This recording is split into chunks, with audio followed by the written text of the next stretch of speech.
नमस्कार मित्रांनो, स्वागत आहे तुमचे एका नवीन व्हिडिओमध्ये।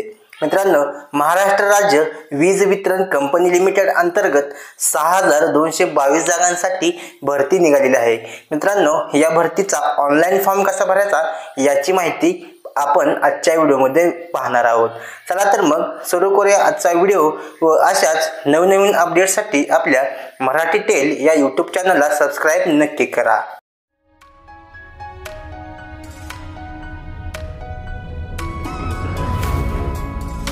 आता मित्रांनो, आपण विद्युत सहाय्यक या पदासाठी अर्ज भरणार आहोत। तर यासाठी ibpsonline.ibps.in ही वेबसाईट ओपन करून घ्यायची आहे।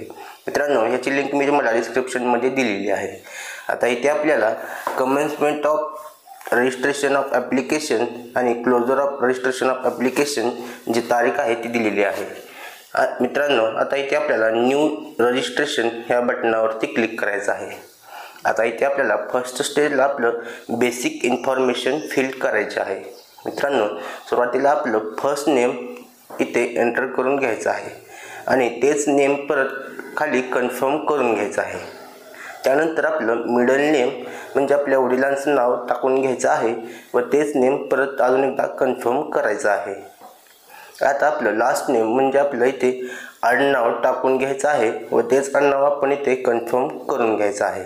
आता इथे खाली आपला चालू मोबाईल नंबर जो आहे तो मोबाईल नंबर टाकून घ्यायचा आहे आणि कन्फर्म करून घ्यायचा आहे। जर तुमच्याकडे अल्टरनेट नंबर असेल तर तो इथे एंटर करायचा आहे। त्यानंतर आपला इथे ईमेल आयडी एंटर करायचा आहे। इथे आपला ईमेल आयडी एंटर करायचा आहे व इथे समोर आपला जो डोमेन असेल जो @gmail.com तो इथून सिलेक्ट करायचा आहे आणि खाली आपला ईमेल आयडी कन्फर्म करून घ्यायचा आहे। त्यानंतर खाली दिलेला जो सिक्युरिटी कोड आहे तो सिक्युरिटी कोड टाकून सेव्ह अँड नेक्स्ट या बटनावरती क्लिक करायचा आहे। आता इथे आपल्याला ओके वरती क्लिक करायचं आहे। आता आपली फर्स्ट स्टेज कंप्लीट झाली आहे। आपला रजिस्ट्रेशन नंबर व पासवर्ड इथे आपल्याला दिसत आहे। तो मित्रांनो लिहून घ्यायचा आहे किंवा तो तुम्हाला मेलवरती आलेला असेल। त्यानंतर आपल्याला आपला एक फोटोग्राफ आणि साइन अपलोड करायचे आहे। फोटोची साईज 4.5 सेंटीमीटर × 3.5 सेंटीमीटर असायला हवी। तर इथून आपण फोटो अपलोड करून घ्यायचा आहे, ज्याची साईज 20 KB ते 50 KB पर्यंत असायला हवी। आता मी इथून फोटो अपलोड करून घेतलेला आहे आणि इथे खाली I confirm that this is my valid फोटोवरती क्लिक करायचं आहे। त्यानंतर साइन आपण अपलोड करून घ्यायचे आहे। मित्रांनो, इथे साइन ही आपली कॅपिटल किंवा ब्लॉक लेटर्स मध्ये नसायला हवी। आता साइन अपलोड केल्यानंतर इथे कन्फर्म करून नेक्स्ट या बटनावरती क्लिक करायचं आहे। आता आपल्याला इथे आपली क्वालिफिकेशन डिटेल्स संपूर्ण टाकायचे आहेत। आता इथे मित्रांनो जाहिरात क्रमांक विचारलेला आहे। आता आपण विद्युत सहाय्यक या पदासाठी अर्ज भरत आहोत। त्याचा जो जाहिरात क्रमांक आहे तो 06/2023 जो की 1 नंबरलाच आहे, त्यावरती क्लिक करायचा आहे। पोस्ट नेम आपल्याला विद्युत सहाय्यक यावरती क्लिक करायचं आहे। आता आपली अर्जदाराची जात म्हणजे आपली जी कास्ट असेल ती आता इथे एंटर करायची आहे। आता मी ओपन म्हणून अर्ज भरत आहे, त्यामुळे मी ओपन वरती क्लिक करत आहे। आता इथं पोड जात जी आहे ती आपली पोड जात ओपन एंटर करून घ्यायची आहे। त्यानंतर इथे तुम्हाला आपण 40% आणि त्यापेक्षा जास्त दिव्यांगत्व आहात का, यस असेल तर यस, नसेल तर नो वरती क्लिक करायचं आहे। आता इथे आपल्याला रिलीजन मध्ये आपला रिलीजन जो असेल तो निवडून घ्यायचा आहे। त्यानंतर तुम्ही मायनॉरिटी म्हणजे अल्पसंख्याक असेल तर यस, नसेल तर नो वरती क्लिक करायचं आहे। आता इथे खाली कास्ट सर्टिफिकेट असेल तर इथे आपण जात प्रमाणपत्र क्रमांक, जात प्रमाणपत्र जारी करणारा जिल्हा आणि जात प्रमाणपत्र जारी करण्याची तारीख, कास्ट व्हॅलिडिटी असेल तर इथे यस क्लिक करायचं आहे। इथे तो नॉन क्रिमिनल मध्ये असेल तर इथे तुम्हाला नॉन क्रिमिनल वरती यस वरती क्लिक करायचं आहे। आता मी ओपन मधून अर्ज करत असल्यामुळे त्यातील कोणताही ऑप्शन मला लागू असणार नाही। EWS असेल तर इथे EWS चा दिलेला आहे, EWS असेल तर यस वरती क्लिक करायचं आहे।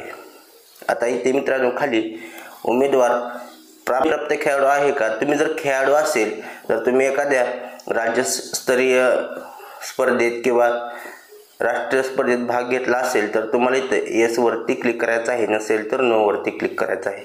त्यासाठी स्क्रोल करून तुम्ही माजी सैनिक आहात का असेल तर येस, नसेल तर नो वरती क्लिक करायचं आहे, किंवा तुम्ही अपंग माजी सैनिक आहात का विचारलेला आहे, असेल तर येस, नसेल तर नो वरती क्लिक करायचं आहे। आता मित्रांनो इथं are you dependent of ex serviceman skilled in action वरती विचारलेला असेल तर येस, नसेल तर नो वरती क्लिक करायचं आहे। तुम्ही अनाथांसाठीच्या आरक्षणाचा लाभ घेऊ इच्छिता का, जर तुम्ही अनाथ असेल तर या पर्यायावरती क्लिक करायचं आहे, आणि आपण प्रकल्पग्रस्त असाल तर येस, नसेल तर नो वरती क्लिक करायचं आहे। आता इथे नो वरती क्लिक केल्यानंतर खालचा जो ऑप्शन आहे तो ऑटोमॅटिक जाणार आहे, आणि जर तुम्ही भूकंपग्रस्त असाल तर येस किंवा नो हा ऑप्शन निवडायचा आहे। आता इथे नो वरती मी क्लिक केल्यामुळे खालचा ऑप्शन EAPचा म्हणजे लाभ घेतला आहे का विचारलेला आहे। जर येस केलं तर तिथं खाली सुद्धा आपल्याला जर तुम्ही घेतला असेल तर येस करायचं आहे। आता इथे अर्जदार महिला आरक्षणाअंतर्गत अर्ज करीत आहेत काय, म्हणजे जर तुम्ही महिला आरक्षणाअंतर्गत अर्ज करत असाल तर येस वरती क्लिक करायचं आहे, किंवा नसेल तर नो वरती क्लिक करायचं आहे। आता इथे आपण महावितरणचे कर्मचारी आहात का, जर तुम्ही महावितरणमध्ये काम करत असाल मित्रांनो तर येस वरती क्लिक करायचं आहे, नसेल तर नो वरती क्लिक करायचं आहे।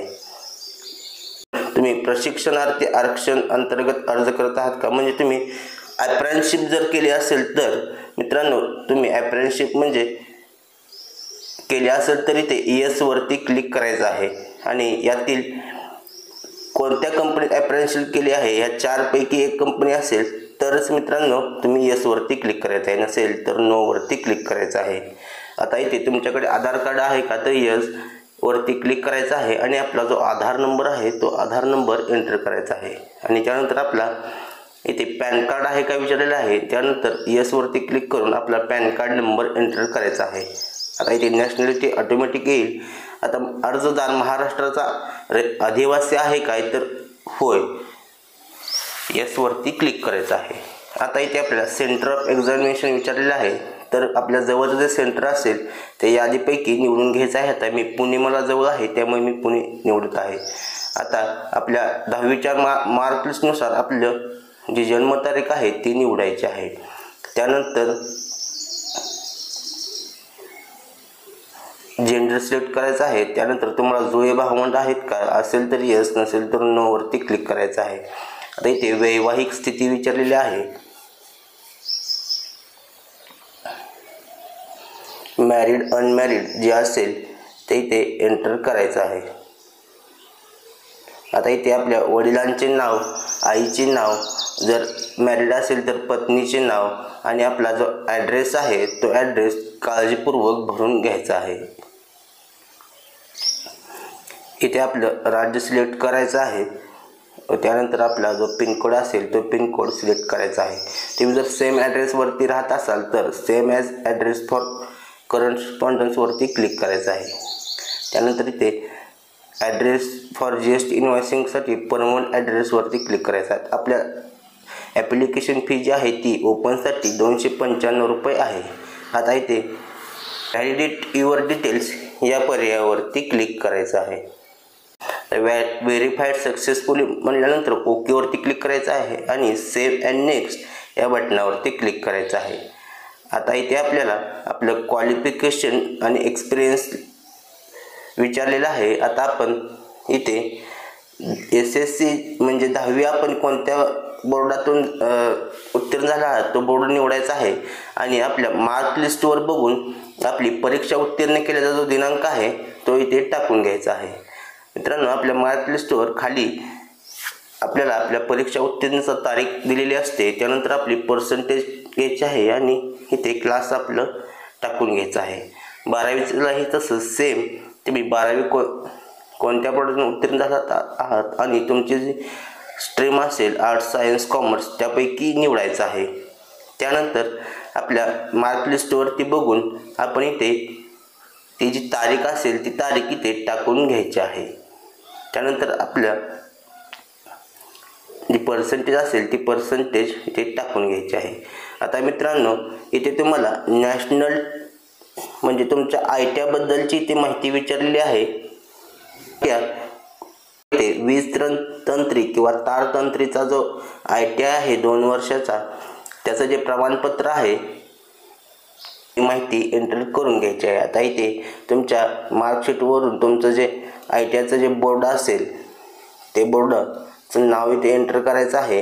त्यानंतर तुमची जी डिग्री असेल त्यानं खाली जर तुमच्याकडे एक्स्ट्रा क्वालिफिकेशन असेल तर तुम्ही खालची माहिती भरून घ्यायची आहे। मित्रांनो इथे तुमच्याकडे Marathi language certificate as per advertised condition म्हणजे तुमच्याकडे मराठी लँग्वेज सर्टिफिकेट आहे का तर यस वरती क्लिक करायचं आहे। मित्रांनो खाली मित्रांनो आपल्याला ITI उत्तीर्ण झाल्यानंतर महावितरणमध्ये तांत्रिक आउटसोर्स म्हणून काम केले आहे का, जर असे काम केले असेल तर मित्रांनो यस, नसेल तर नो वरती क्लिक करायचं आहे। आता खाली मित्रांनो इथे खाली आपल्याला लँग्वेज नोंद अगोदर असलेल्या भाषा, आता आपल्याला इथे मराठी जी आहे ती आपल्याला लिहिता वाचता आणि बोलता येते, त्यामुळे तिन्ही वरती क्लिक करायचं आहे। जर तुम्हाला मराठी व्यतिरिक्त दुसरी भाषा इथे येत असेल तर खाली त्या भाषेचं नाव टाकून रीड, राईट किंवा स्पीक तुम्ही यापैकी काय करू शकता त्यावरती क्लिक करायचं आहे आणि त्यानंतर व्हॅलिडेट युअर डिटेल्स या पर्यायावरती क्लिक करायचं आहे। आता आपल्या डिटेल्स व्हॅलिडेट होतील। व्हेरीफाईड सक्सेसफुली झाल्यानंतर सेव्ह अँड नेक्स्ट या बटनावरती क्लिक करायचं आहे। आता इथे आपला संपूर्ण फॉर्म भरून झालेला आहे। मित्रांनो त्याचा फॉर्म संपूर्ण एकदा चेक करायचा आहे आणि खाली आय ॲग्री या बटनावरती क्लिक करून कंप्लीट रजिस्ट्रेशनवरती क्लिक करायचं आहे व ओके या बटनावरती क्लिक करायचं आहे। आता मित्रांनो इथे आपल्याला डॉक्युमेंट्स अपलोड करायचे आहेत जे की आपल्याला लेफ्ट थंब इम्प्रेशन म्हणजे आपल्या डाव्या हाताचा अंगठा इथे एका कोऱ्या कागदावरती करायचा आहे आणि तो अंगठा आपण इथे अपलोड करायचा आहे। अंगठा तो अपलोड केल्यानंतर आपल्याला हँड रिटन डिक्लेरेशन जे की तुम्हाला मी हँड रिटन डिक्लेरेशन जे आहे तुम्हाला मी आता सॅम्पल फॉर्मॅटमध्ये दाखवतो त्या पद्धतीने तुम्ही हँड रिटन डिक्लेरेशन आहे ते अपलोड करायचं आहे आणि त्यानंतर इथे खाली दिलेला जो सिक्युरिटी कोड आहे तो सिक्युरिटी कोड एंटर करायचा आहे आणि सेव्ह अँड नेक्स्ट या पर्यायावरती क्लिक करायचं आहे। आता शेवटी मित्रांनो इथे पेमेंटचा जो ऑप्शन आहे तिथून आपण ॲप्लिकेशन फीनुसार जी 295 रुपये पेमेंट आहे खुल्या प्रवर्गासाठी ते पेमेंट करायचं आहे आणि आपल्या ॲप्लिकेशनची जी प्रिंट आहे ती काढून घ्यायची आहे। अशा प्रकारे मित्रांनो आपण महावितरणचा जो अर्ज आहे तो ऑनलाईन भरू शकतो।